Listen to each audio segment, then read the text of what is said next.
It can affect your whole day if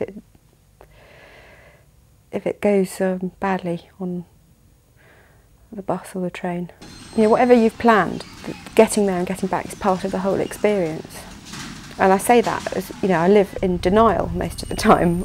The way I cope when it's, you know, rough and crowded and unpleasant is by just trying to switch my head off and pretend that I'm not there, or that it doesn't matter, or it's not that bad. But of course it is. It is, and I wish people just could be a bit more understanding, a bit more helpful, and, you know, if you are in the way and they kind of say, well, I want to get past, and, you know, just not to be so irritable, because, you know, you're doing your best. It re-emphasises the whole idea that you're a special case. You're a special case needing special room, needing special accommodation, needing special design, which suggests that people at the design end and at the public transport provision end don't understand that babies are born and they're going to go on being born and they're going to go on needing to travel. You know, it's very difficult that this understanding is still lacking, and that it's almost like when they talk about people with disabilities and women with buggies, you know, it's like that the women with the buggies are not equipped with the right amount of energy or the right amount of attitude to use the system. If you think about disability as being something that's socially constructed, so I have an impairment, I have a neuromuscular impairment, it means that I don't walk. That's a medical condition, that's a fact about me. I am only disabled when the environment in which I live, breathe and operate doesn't cater for my needs.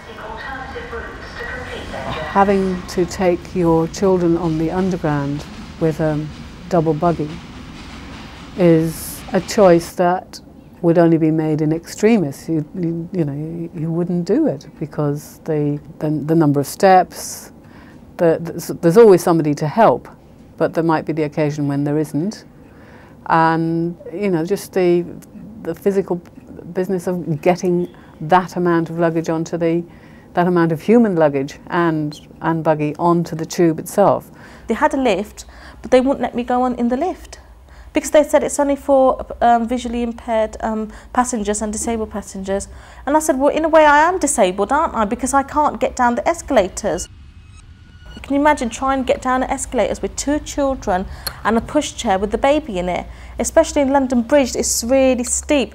My daughter is petrified to go on the, you know, I can't hold the children and hold the pushchair. It's bad news for society. It's not just bad news for the individual who needs to do the journey with a child. If society cannot allow for the inclusion of the new members of its society, then it's a very, very poor society. That's where I think diversity is so important in organisations, because if you have a wide range of people within organisations working on issues, they're much more likely to come up with creative solutions.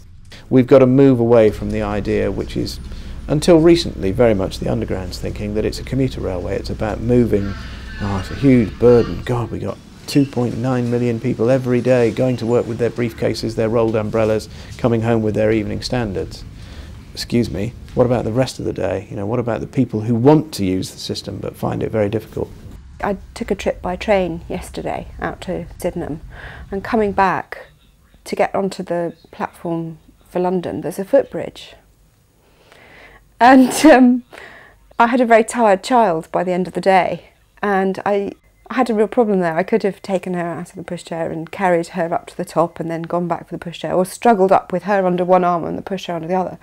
But actually, I mean, a young man came up and he offered to help, and which was lovely, but in a way that makes me feel uncomfortable, having to be, you know, reliant on the kind of kindness of strangers. I'm not used to it.